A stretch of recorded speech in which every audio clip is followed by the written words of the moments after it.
Hello everyone, welcome back. कैसे हैं आप लोग? उम्मीद है आप सभी अच्छे होंगे और आप अपनी एग्ज़ाम की प्रिपरेशन काफ़ी अच्छी कर रहे होंगे।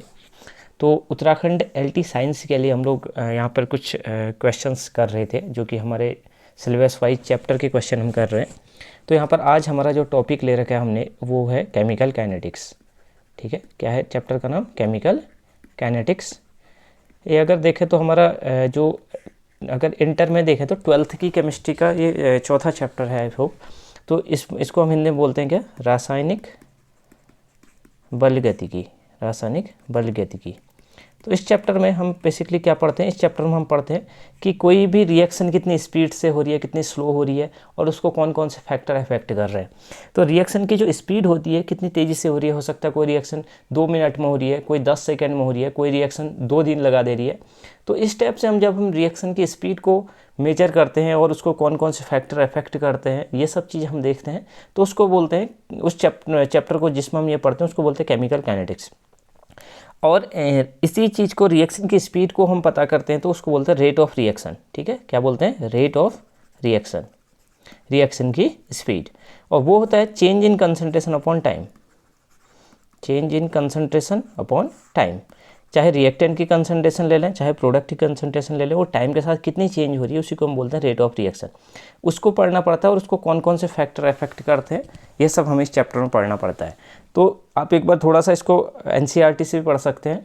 ठीक है, तो थोड़ा आप पढ़ेंगे तो आपको इसके क्वेश्चन हो जाएंगे, और अगर आप क्वेश्चन भी करते हैं तो आपको एग्जाम में क्वेश्चन से भी हेल्प मिल सकती है। ठीक है, तो ये सारे क्वेश्चन जो भी हैं वो आए हुए प्रीवियस ईयर के एग्जाम्स में, चाहे लेक्चरर हो, एलटी हो, चाहे यूपी पीजीटी हो, उन सब के क्वेश्चन हमने अरेंज कर रखे हैं। तो देखते हैं पहला क्वेश्चन हमारा क्या, the correct expression for Arrhenius equation. ठीक है, तो आर्हेनियस इक्वेशन जो होती है वो होती है, जो एक चीज़ आती है रेट कांस्टेंट। ठीक है, रेट कांस्टेंट के जिसको बोलते हैं हम, उसका टेम्परेचर पर क्या डिपेंडेंसी होती है। ठीक है, रेट कांस्टेंट और टेम्परेचर के बीच के रिलेशन को ये दिखाती है। ठीक है, रेट कांस्टेंट और टेम्परेचर।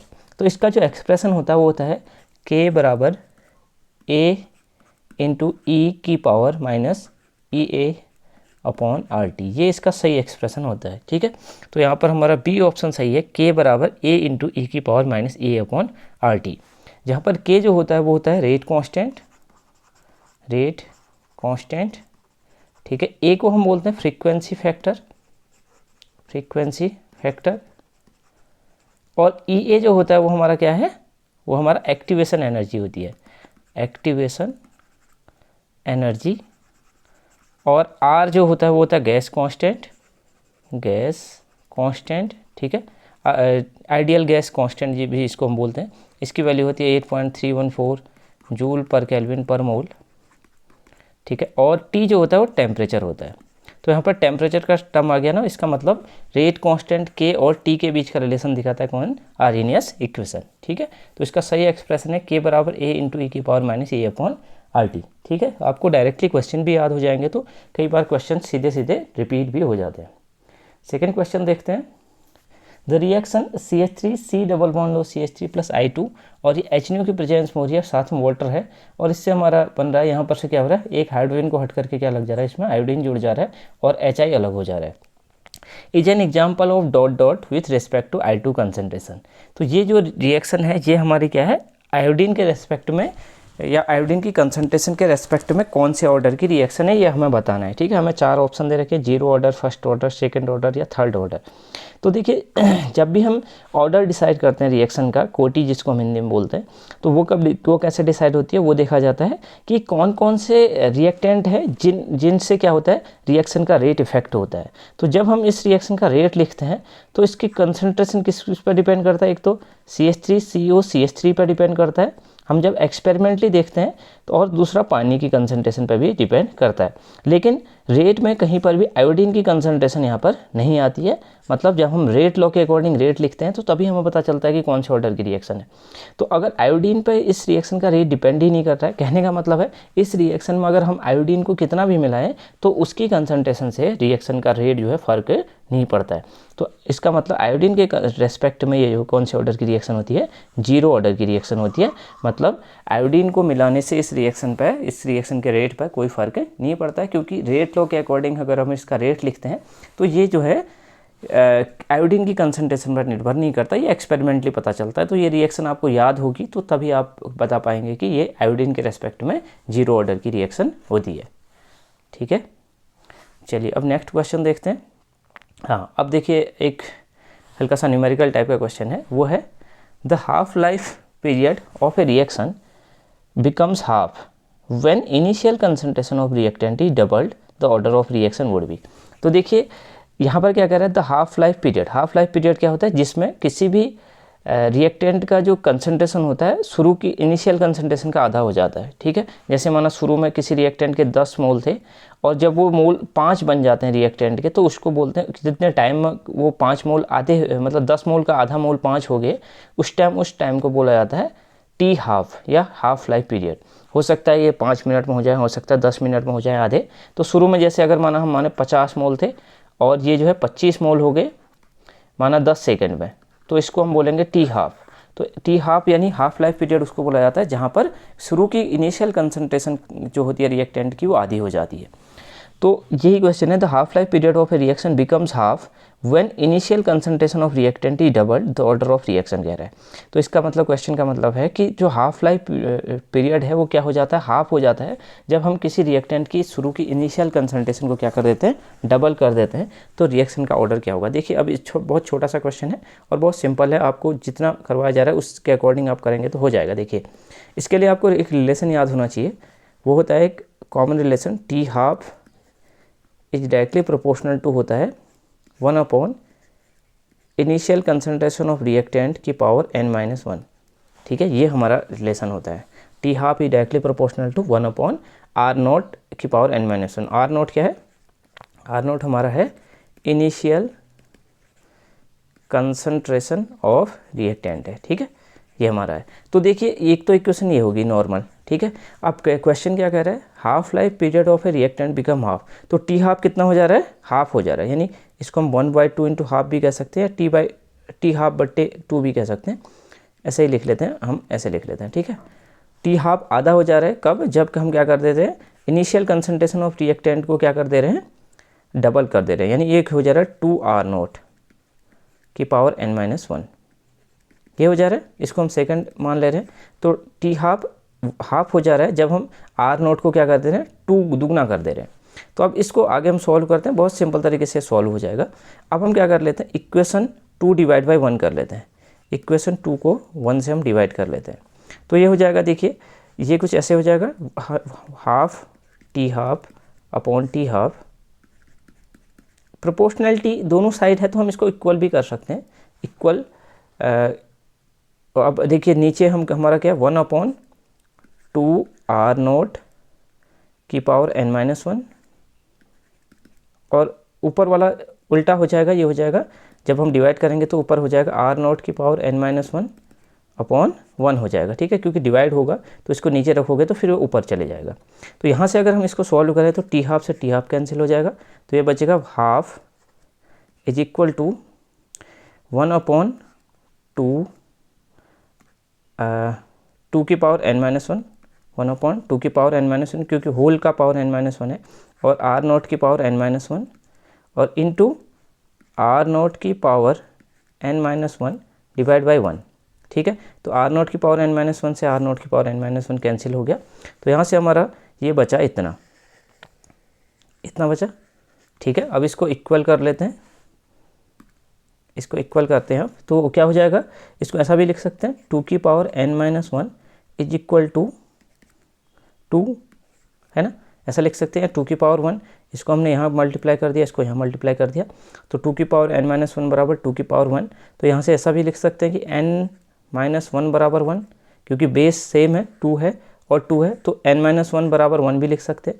तो क्या हो जाएगा आगे, n इक्वल टू क्या हो जाएगा, इस 1 को उस साइड डालोगे तो ये +1 हो जाएगा, तो क्या हो जाएगा 1 + 1 यानी 2, यानी सेकेंड ऑर्डर की रिएक्शन हो जाएगी। ठीक है, समझ में आ गई बात।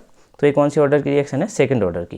देखिए बहुत सरल है, जैसा क्वेश्चन में कह रखा है वैसा वैसा आप करते जाएंगे तो हो जाएगा। 1-2 क्वेश्चन और हैं इस टाइप के आगे और करेंगे हम। एक बार अगर आपको समझ में नहीं आया तो दोबारा से वीडियो को देखिएगा, समझ में आ जाएगा। अगला क्वेश्चन देखते हैं आप। तो यहाँ पर सेकंड ऑर्डर की रिएक्शन है ये। आगे देखते हैं, देखिए अब बहुत सिंपल से क्वेश्चन है ये, देखिए लेक्चरर के एग्जाम में आए हुए क्वेश्चन है, बहुत सरल से क्वेश्चन है।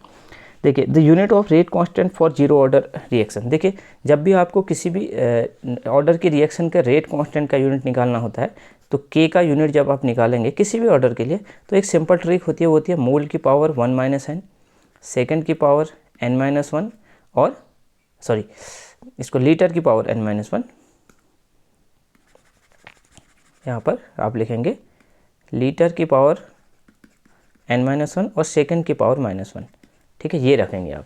तो आपको जो भी ऑर्डर की रिएक्शन आपसे पूछी जाएगी आप उसका रेट कांस्टेंट का यूनिट निकाल सकते हैं। जैसे जीरो ऑर्डर पूछ रहा है तो यहाँ पर n बराबर ऑर्डर है हमारा, ठीक है, तो n की जगह हम जीरो रखेंगे तो k इक्वल टू क्या आ जाएगा, मोल की पावर 1 माइनस जीरो, लीटर की पावर 0 माइनस वन, और सेकेंड तो पावर माइनस वन है। तो यहाँ से आ जाएगा क्या, मोल, ये क्या बन जाएगा, मोल पर लीटर पर सेकेंड। ठीक है, ये इसकी यूनिट हो जाएगी मोल पर लीटर पर सेकेंड। लेकिन ऑप्शन में आपको कहीं पर भी मोल तो दे रखा है लेकिन डेसीमीटर क्यूब दे रखा है, पर लीटर कहीं पर भी नहीं लिख रखा है। तो आपको एक चीज़ याद होनी चाहिए, 1 लीटर इक्वल टू होता है क्या, 1 decimetre cube. 1 litre equal to 1 decimetre cube. तो 1 लीटर इनवर्स इक्वल टू क्या हो जाएगा, 1 डेसीमीटर की पावर -3। तो यहाँ पर लीटर की जगह हम चेंज कर देंगे बस मोल डेसीमीटर की पावर -3 और सेकंड की पावर -1, बस इतना सा चेंज करेंगे। केवल हमने 1 लीटर की जगह 1 डेसीमीटर क्यूब रख दिया है बस। ठीक है, तो आंसर कौन सा सही हो जाएगा, बी वाला, मोल डेसीमीटर की पावर -3 सेकंड की पावर -1। तो ये क्वेश्चन था शून्य कोटि की अपक्रिया के लिए वेग स्थिरांक की इकाई। अब आप एक क्वेश्चन ट्राई करेंगे कि फर्स्ट ऑर्डर के रेट कांस्टेंट की यूनिट पूछी जाएगी तो आप क्या आएगा वो आप लोग कमेंट में बताना मेरे को। ठीक है, आगे देखते हैं।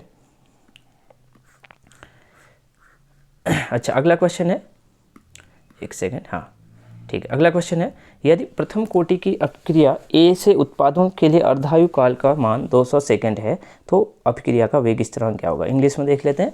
If half life of a first order reaction A gives product in 200 second the value of rate constant will be. ठीक है, अब देखिए फर्स्ट ऑर्डर रिएक्शन है, इसके लिए आपको दो एक्सप्रेशन याद होनी चाहिए। एक तो रेट कांस्टेंट निकालने का वो होता है K equal to 2.303 upon T, यानी टाइम कितना लगा, log R naught upon R. ठीक है, यहाँ पर टी जो होता है वो टाइम होता है, रिएक्शन में कितना टाइम लगा।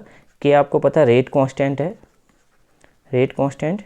आर नॉट होता है initial concentration of reactant, initial concentration of reactant, और ये हमारा आर जो होता है बची हुई concentration, final concentration of reactant. ठीक है, अब क्या है यहाँ पर पूछ रहा है कि अच्छा एक और आप एक फार्मूला याद रखेंगे। देखिए ये वाला जो एक्सप्रेशन था ये पिछली बार एलटी में आया हुआ भी है। अगला है T half is equal to first order के लिए वो होता है 0.693 अपॉन के। टी हाफ जो होता है हाफ लाइफ टाइम होता है। ठीक है, हाफ लाइफ टाइम मतलब जितने टाइम में जो है क्या होता है कंसंट्रेशन ऑफ रिएक्टेंट जो है आधा हो जाता है इनिशियल कंसंट्रेशन का, उसको हाफ लाइफ टाइम कहते हैं।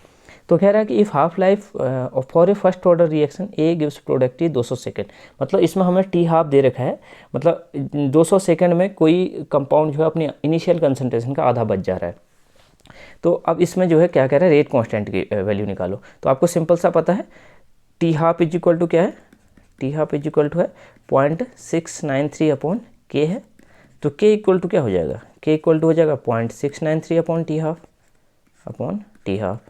तो बस आप रख देंगे यहाँ पर के बराबर 0.693 अपॉन टी हाफ कितना दे रखा है 200 सेकेंड, यहाँ पर 200 सेकेंड।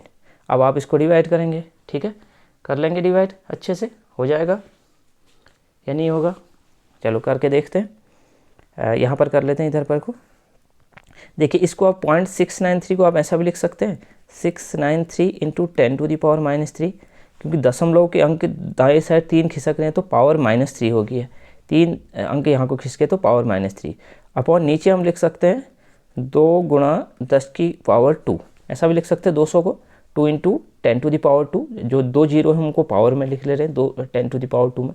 अब हम इसको क्या कर लेते हैं 2 से 693 को क्या कर लेते हैं भाग दे देते हैं, तो 2 3 6 और यहाँ पर कुछ नहीं बचा, 9 उतरा, 2 चक्को 8, ठीक है, और 1 बचा 13, 2 छक 12, ठीक है, इतना आ गया। और 1 बचेगा, फिर दशमलव लग जाएगा, फिर 0, 2 पंचे 10, तो इतना कुछ आ रहा है। ये आ रहा है 346.5 गुणा, अब देखिए 10⁻², ऊपर है 10⁻², ऊपर जाएगा तो 10⁻⁻² हो जाएगा, और माइनस 10⁻³ और -2 10⁻⁻5 हो जाएगा, ठीक है, समझ में आ गई बात। तो अब इसको जैसे हमारे ऑप्शंस अगर हम देखें तो ऑप्शन दे रखे 3.46 में, तो अब हम क्या करेंगे, इसको 2 अंक यहाँ को खिसकाएंगे बाएं को, तो पावर प्लस में जाती है उस टाइम, तो 3.46, अब जो है यहाँ पर पावर प्लस होगी तो यहाँ पर 10⁻³ हो जाएगा, 10⁻³ और यूनिट आ जाएगी पर सेकेंड, तो बी ऑप्शन सही हो जाएगा, 3.46 × 10⁻³ पर सेकेंड, ठीक है। तो ऐसे हम इस क्वेश्चन को करते, बहुत सिंपल सा फॉर्मूला था, T½ = 0.693/K, बाकी तो आपको फॉर्मूला लगा के सॉल्यूशन ही करना था। अगला क्वेश्चन देखते हैं। अगला क्वेश्चन है, अपक्रिया वेग का संगत सिद्धांत केवल निम्न के लिए मान्य है। The collision theory of reaction rates is valid only for, ठीक है, किस रिएक्शन के लिए वैलिड होती है, कॉम्प्लेक्स रिएक्शन के लिए वैलिड होती है, पैरेलल रिएक्शंस के लिए वैलिड होती है, सिंपल बायोमोलिकुलर रिएक्शन के लिए होती है, ऑल ऑफ द रिएक्शन के लिए होती है। तो देखिए कॉलिजन थ्योरी जो होती है ना, वो क्या कहती है, 2 हमारी थ्योरीज होती हैं जनरली एक्सप्लेन करने के लिए किसको, कि रिएक्शन होती कैसे हैं। तो इनमें से जो हमारी कॉलिजन थ्योरी कहती है, वो क्या कहती है कि माना कोई रिएक्टेंट है, जब उनके पार्टिकल्स आपस में टकराते हैं, मॉलिक्यूल्स आपस में टकराते हैं, तभी क्या होती है, वो प्रोडक्ट का फॉर्मेशन होता है, ठीक है, तभी क्या बनता है, प्रोडक्ट बनता है। अब देखिए अगर माना हमारा एक ही पार्टिकल है, यानी यूनिमोलिकुलर रिएक्शन है, कहीं पर यूनिमोलिकुलर रिएक्शन जिसको हम बोलते हैं, तो क्या एक ही पार्टिकल कुछ टकराने के लिए नहीं है तो ये प्रोडक्ट फॉर्मेशन नहीं कर पाएगा, यही कहना चाह रहा है कॉलिजन थ्योरी। कॉलिजन थ्योरी क्या कहती है, मिनिमम 2 पार्टिकल्स तो होने चाहिए टकराने के लिए, तो मतलब बायोमोलिकुलर रिएक्शन तो मिनिमम होनी चाहिए, जिसके द्वारा हम जो है बता सके कि रिएक्शन कैसे हो रही है। तो ये जो हमारी कॉलिजन थ्योरी होती है वो किसके लिए वैलिड होती है, सिंपल बायोमोलिकुलर, या फिर ये इनवैलिड होती है जीरो, यानी मान सकते हो, या फिर मोनो मॉलिकुलर रिएक्शन के लिए, यूनिमोलिकुलर रिएक्शन के लिए वैलिड नहीं होती है। यूनिमोलिकुलर रिएक्शन के लिए वैलिड नहीं होगी, क्यों नहीं होगी, क्योंकि एक ही मॉलिक्यूल है तो टकराएगा ही नहीं किसी से, तो फिर रिएक्शन से प्रोडक्ट कैसे बनेंगे रिएक्टेंट से। तो मिनिमम 2 मॉलिक्यूल्स तो होने चाहिए, यानी बाईमोलिकुलर रिएक्शन तो होनी चाहिए, जहाँ पर जो है जब वो आपस में टकराएंगे तो प्रोडक्ट बने। तो ये बाईमोलिकुलर और हमारा क्या हो गया 3 मॉलिक्यूल वाली रिएक्शन है या फिर 4 मॉलिक्यूल वाली रिएक्शन है, उन सभी के लिए तो अप्लाई होती है, यानी मॉलिकुलरिटी जब 2 या ग्रेटर देन 2 होती है तो इनके लिए तो वैलिड होती है ये, लेकिन यूनिमोलिकुलर रिएक्शन के लिए ये वैलिड नहीं होती है, ठीक है। बाईमोलिकुलर, ट्राईमोलिकुलर, टेट्रामोलिकुलर के लिए होगी अप्लाई, लेकिन यूनिमोलिकुलर के लिए नहीं होगी, क्योंकि 2 मॉलिक्यूल टकराएंगे तो वो बाईमोलिकुलर रिएक्शन, 3 मॉलिक्यूल भी साथ साथ टकरा सकते हैं, तो उस टाइप की रिएक्शन के लिए वैलिड होती है कौन सी, कॉलिजन थ्योरी, क्योंकि ये कहती है जब आपस में मॉलिक्यूल टकराते हैं तभी क्या बनता है, प्रोडक्ट का फॉर्मेशन होता है। तो कम से कम 2 मॉलिक्यूल तो होने चाहिए टकराने के लिए ना, इसलिए ये जो है सिंपल बायोमोलिकुलर रिएक्शन के लिए अप्लाई होगी, कॉम्प्लेक्स या फिर पैरेलल इन रिएक्शन के लिए वैलिड नहीं होती है। आगे देखते हैं। अब देखिए ये क्वेश्चन पिछली बार एलटी में आया हुआ है, ठीक है, एक सेकेंड, हाँ देखिए ये हमारा है equation of velocity for first order reaction. प्रथम कोटि की अपक्रिया के लिए वेग समीकरण क्या होती है, देखिए कौन सी होती है, डी वाला है ना, अभी हमने करा था k = 2.303/t log r0/r, ये हमारा एक्सप्रेशन होता है रेट कांस्टेंट का, ठीक है, फर्स्ट ऑर्डर रिएक्शन के लिए। अब इसका T½ भी हमने बताया था, वो कितना था 0.693/K। अब अगर आपसे 0 ऑर्डर का पूछा जाए K, तो वो होता है R0 - R/T, ठीक है। T टाइम है, R0 initial concentration of reactant है, R है फाइनल कंसंट्रेशन ऑफ रिएक्टेंट, और इसका जो T½ होता है वो होता है R0/2K। ये भी आप ध्यान में रखेंगे, आपसे ये भी पूछा जा सकता है। तो फर्स्ट ऑर्डर रिएक्शन का डी ऑप्शन हो जाएगा इक्वेशन ऑफ वेलोसिटी, ठीक है। आगे देखते हैं। The temperature coefficient of most of reaction lies between, ठीक है, जो टेम्परेचर कोफिशिएंट होता है वो ज़्यादातर रिएक्शन का कितना होता है, ठीक है। अब पहले आपको टेम्परेचर कोफिशिएंट पता होना चाहिए, टेम्परेचर कोफिशिएंट, टेम्परेचर कोफिशिएंट क्या होता है, जो हमारे रेट कांस्टेंट है उनका रेशियो होता है, लेकिन टेम्परेचर का डिफरेंस उनके बीच में 10 डिग्री का होना चाहिए। यानी हमारा एक रेट कांस्टेंट माना T टेम्परेचर पे है, ठीक है, और एक रेट कांस्टेंट हमारा 10 डिग्री ज़्यादा टेम्परेचर पे है। तो इन दोनों का जो रेशियो होता है उसी को हम बोलते हैं टेम्परेचर कोफिशिएंट। तो हम बोलते हैं रेट कांस्टेंट है T टेम्परेचर प्लस 10 डिग्री जहाँ पर है, और अपॉन रेट कांस्टेंट है T टेम्परेचर। यानी ऐसा मान सकते हैं कि एक रेट कांस्टेंट हमारा है 20 डिग्री सेंटीग्रेड पे और दूसरा 10 डिग्री सेंटीग्रेड पे है, ठीक है। तो इनका जो हमारा रेशियो आता है, ठीक है, वो हमसे पूछा जा रहा है कि इनका रेशियो कितना होता है, ठीक है। तो इसी को हम बोलते हैं क्या, इसको हम बोलते हैं टेम्परेचर कोफिशिएंट, ठीक है। इन दोनों के रेशियो को क्या बोलते हैं, रेट कांस्टेंट का रेशियो। लेकिन जब टेम्परेचर डिफरेंस 10 डिग्री का होता है तो उस टाइप के हम बोलते हैं उसको बोलते हैं टेम्परेचर कोफिशिएंट। इसकी वैल्यू लगभग 2 या 3 आती है, 2 और 3, 2 या 3 के बीच में लगभग ये आती है। तो इसी को बोलते हैं हम टेम्परेचर कोफिशिएंट। तो ए ऑप्शन सही हो जाएगा हमारा, temperature coefficient of most of reaction lies between 2 और 3। इसका मतलब ये भी होता है कि इसकी वैल्यू 2 और 3 आई, तो इसका मतलब क्या होता है, every 10 degree rise in temperature rate of reaction becomes double। कहने का मतलब है, अभी जैसे माना हमने कोई रिएक्शन 10 डिग्री सेंटीग्रेड पर करवा रहे थे, अभी हमने 10 डिग्री टेम्परेचर बढ़ा दिया, मैंने 20 कर दिया, या फिर पहले कोई रिएक्शन 50 डिग्री सेंटीग्रेड पर हो रही थी, हमने टेम्परेचर बढ़ा के 60 डिग्री कर दिया, तो रिएक्शन का रेट जो है दुगना हो जाता है। पहले माना स्पीड हमारी जितनी भी थी उसका दुगना हो जाएगा, ठीक है। वो हमारा कहलाता है टेम्परेचर का इफेक्ट, ठीक है। टेम्परेचर का इफेक्ट क्या है, 10 डिग्री टेम्परेचर बढ़ाने पर, प्रत्येक 10 डिग्री टेम्परेचर बढ़ाने पर रेट ऑफ रिएक्शन की जो रेट होता है वो दुगना हो जाता है, ठीक है, या 2 से 3 गुना हो जाता है, ऐसा आप ध्यान रखेंगे, ठीक है। आगे देखते हैं। अगला क्वेश्चन है, the T half of A reaction is double when initial concentration of reactant is increase 2 time, what is the order of reaction. देखिए अभी मैंने सेम ये रिएक्शन करवाई थी, आप लोग इसको, मैं थोड़ा आपको हिंट देता हूँ, आप लोग इसको खुद ट्राई करेंगे। देखिए यहाँ पर आपको फिर से वही कह रहा है कि आपको हाफ लाइफ टाइम दे रखा है और इनिशियल कंसंट्रेशन दे रखा है, तो आपका रिलेशन क्या होता है, T half is directly proportional to 1 upon initial concentration of reactant की पावर n-1, वहाँ जहाँ n जो होता है ऑर्डर होता है। तो अब यहाँ पर से क्या कह रहा है, एक इक्वेशन तो हमारी यही होती है, दूसरी क्या कह रही है, T of reaction is becomes double, T half of the reaction is double. तो टी हाफ कितना हो जा रहा है, 2 टी हाफ हो जा रहा है, जब हम क्या कर रहे हैं, इनिशियल कंसंट्रेशन ऑफ रिएक्टेंट को क्या कर रहे हैं, 2 टाइम्स कर ले रहे हैं, यानी 2 R0 की पावर n-1 कर दे रहे हैं, यानी दुगना हो गया इनिशियल कंसंट्रेशन, ठीक है। जैसा कह रहा है वैसा वैसा हमने किया है। हमको बोला गया कि इक्वेशन में, एक सेकेंड,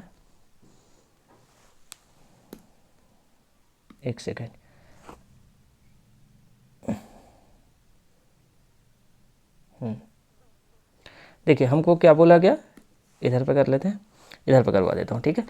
एक तो हमको पता है T half is directly proportional to initial of concentration of reactant की पावर n-1, ये तो हमारी होती है।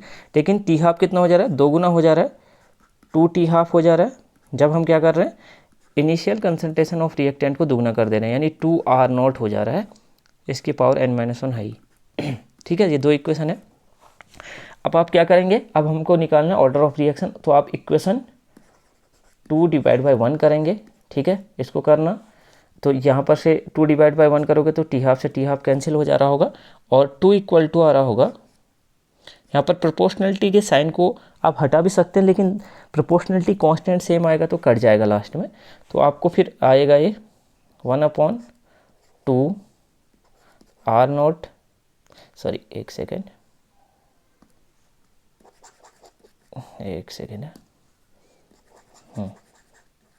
तो यहाँ पर आएगा नीचे क्या, 2 R0 की पावर n-1, ठीक है, और ऊपर वाला जो है ये डिवाइड में आएगा, तो इनटू क्या हो जाएगा, R0 की पावर n-1 डिवाइड बाई 1।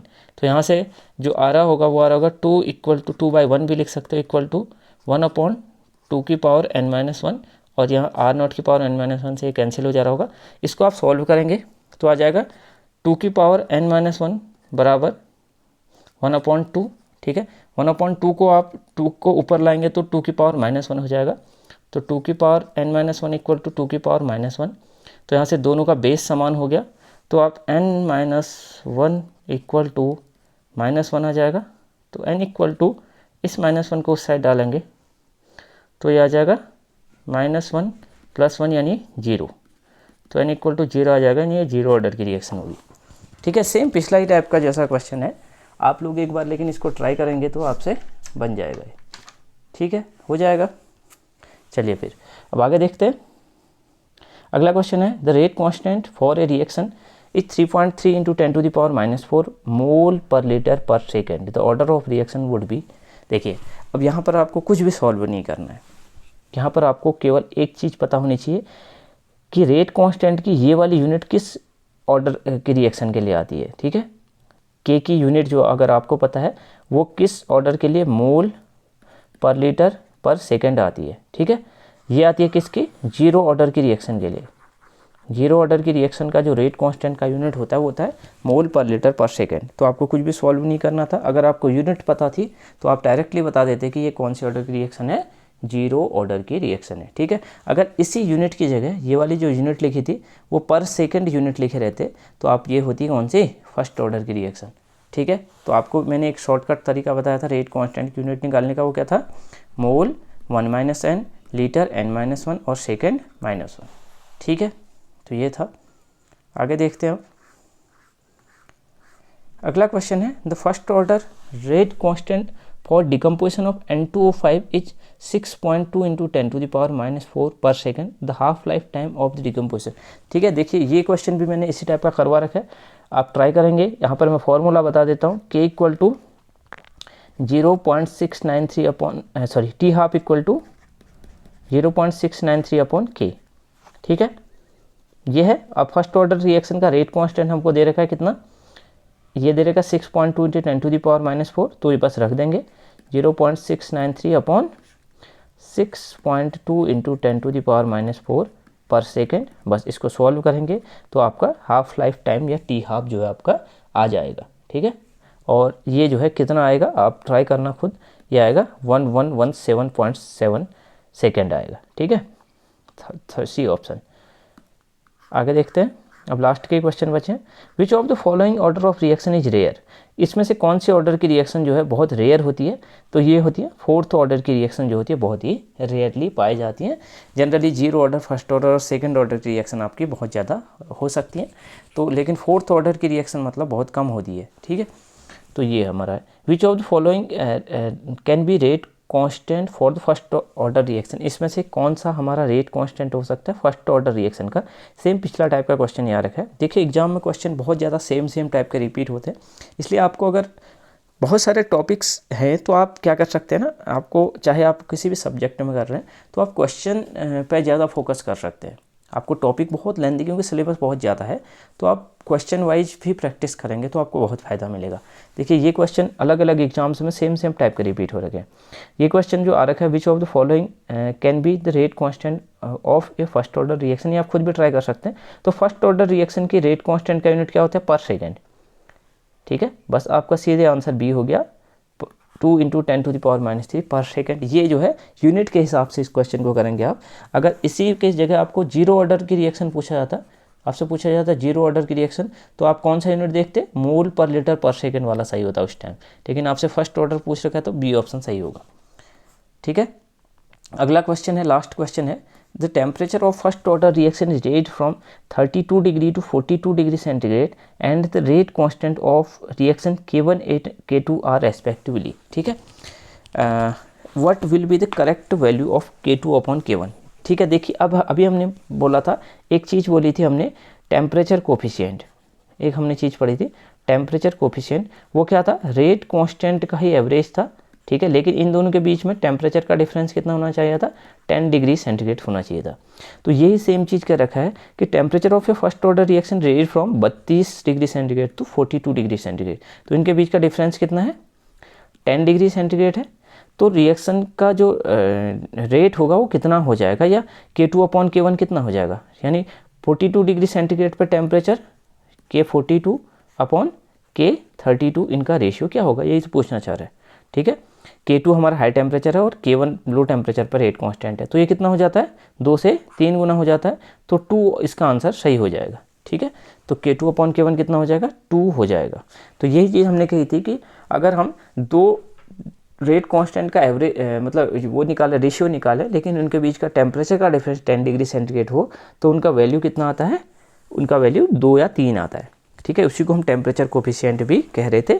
दो रेट कांस्टेंट का एवरेज था, लेकिन उनके बीच रेशियो था, लेकिन उनके बीच का क्या हो रहा था, टेम्परेचर का डिफरेंस 10 डिग्री होना चाहिए था। तो ये हमारा लास्ट क्वेश्चन का आंसर हो जाएगा। तो यहाँ पर मैंने आपको बहुत इंपॉर्टेंट क्वेश्चन ही करवा रखे केमिकल काइनेटिक्स के, ठीक है। आप इन क्वेश्चंस को भी करते हैं तो आपको बहुत सारा हेल्प मिलेगा अपने एग्ज़ाम के लिए, ठीक है।